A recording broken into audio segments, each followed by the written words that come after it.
श्रेष्ठ भारत देख रहे हैं आप। मैं हूं आपके साथ हर्ष भारद्वाज। एक कहावत है कि शराब इंसान को बर्बाद कर देती है, लेकिन अब तो एक पूरी की पूरी राजनीतिक पार्टी बर्बाद होने की कगार पर है और वजह है यही शराब। हमारा इशारा किस पार्टी की तरफ है इतना तो आप बखूबी समझ गए होंगे, क्योंकि अब दिल्ली के मुखिया अरविंद केजरीवाल रडार पर हैं। सबसे पहले आपको पूरी खबर बता देते हैं, फिर आपको ऐसा क्यों हुआ इसकी पूरी जानकारी देंगे। दरअसल खबर सामने आई कि ईडी ने दिल्ली सीएम को समन जारी कर दिया है और अरविंद केजरीवाल को 2 नवंबर को ईडी ऑफिस में पूछताछ के लिए बुलाया गया है। ईडी ने अपनी चार्जशीट में कई बार केजरीवाल के नाम का जिक्र किया है और ये समन आबकारी नीति शराब घोटाले को लेकर है। और इससे पहले इसी मामले में 2 बड़े चेहरे जेल में हैं, जिनमें दिल्ली के पूर्व उप मुख्यमंत्री मनीष सिसोदिया और राज्यसभा सांसद संजय सिंह हैं। लेकिन अब आपके मन में यह सवाल उठ रहा होगा कि आखिर अरविंद केजरीवाल का नाम इस मामले में क्यों सामने आया और क्या आगे आने वाले समय में उनकी गिरफ्तारी भी हो सकती है क्या। अब आपको पूरा मामला समझा देते हैं, उसके बाद और जानकारी आपको देंगे। ईडी का क्या है आरोप। दिल्ली सरकार ने 17 नवंबर 2021 को शराब नीति लागू की थी, लेकिन आरोपों के बाद सितंबर 2022 में से रद्द कर दिया गया था।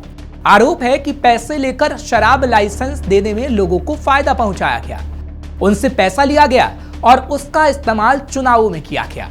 इन सब लेन देन की जानकारी केजरीवाल को भी थी। शराब नीति को तैयार और उसे रद्द करने की जानकारी भी सीएम को थी। इसी मामले को लेकर सीबीआई भी दिल्ली सीएम केजरीवाल से पूछताछ कर चुकी है।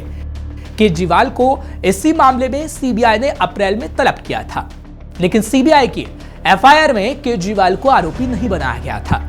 अब केजरीवाल को ईडी ने तलब किया है। तो अब आप समझ गए होंगे कि आखिर अरविंद केजरीवाल पर आरोप क्या है और ईडी ने आखिर तलब क्यों किया। लेकिन सवाल यह भी कि अब आगे क्या होने वाला है। क्या मनीष सिसोदिया और संजय सिंह की तरह केजरीवाल भी गिरफ्तार होंगे? तो इसका जवाब भी हम आपको दे देते हैं। दरअसल मामले में ईडी ने दिल्ली के सीएम को पूछताछ के लिए बुलाया है।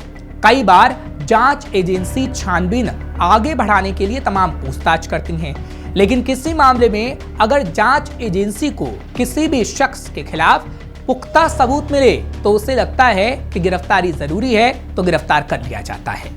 खैर, आगे पुख्ता सबूत मिलेंगे या नहीं ये तो वक्त ही बता पाएगा, और गिरफ्तारी किस आधार पर हो सकती है वो तो हमने आपको बता ही दिया है। लेकिन अगर अरविंद केजरीवाल की गिरफ्तारी होती है तो आगे क्या होगा ये भी आपके लिए जान लेना बेहद जरूरी है। गिरफ्तारी हुई तो आगे आखिर होगा क्या। अगर सीएम गिरफ्तार हो जाते हैं तो भी सीएम बने रह सकते हैं, बशर्ते सीएम अपने पद से इस्तीफा नहीं दे। कोई जबरदस्ती भी इस्तीफा सीएम से नहीं ले सकता। हालांकि गिरफ्तार होने के बाद संवैधानिक संकट जरूर आता है। इस्तीफा देना एक परंपरा है, लेकिन जरूरी नहीं है।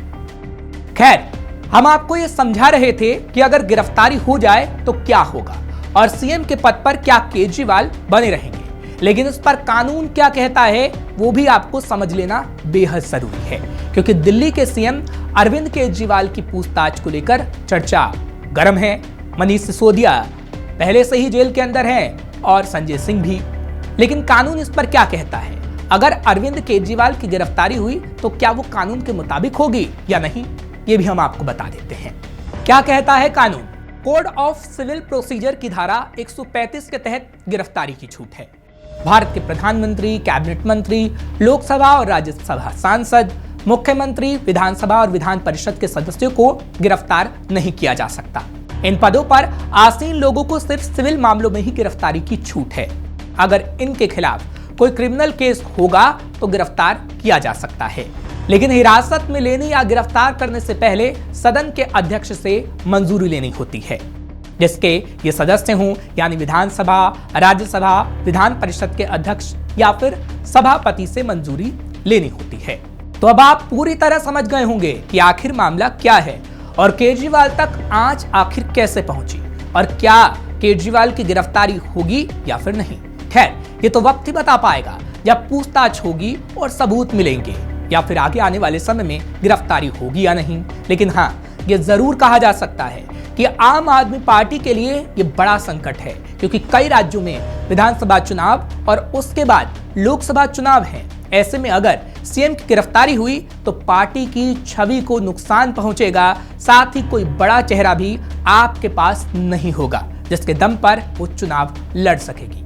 फिलहाल तो आपके सामने यानी आम आदमी पार्टी के सामने मुश्किलें खड़ी हो गई हैं। एक तरफ कुआं है तो दूसरी तरफ खाई जैसी स्थिति है, और ऐसे में पार्टी के पास बीच का रास्ता क्या होगा, ये आम आदमी पार्टी को तय करना होगा। फिलहाल ऐसी खबरों के लिए आप देखते रहिए श्रेष्ठ भारत। श्रेष्ठ भारत पर खबरों से जुड़े रहने के लिए चैनल को सब्सक्राइब करें, बेल आइकन दबाएं और देखते रहें श्रेष्ठ भारत।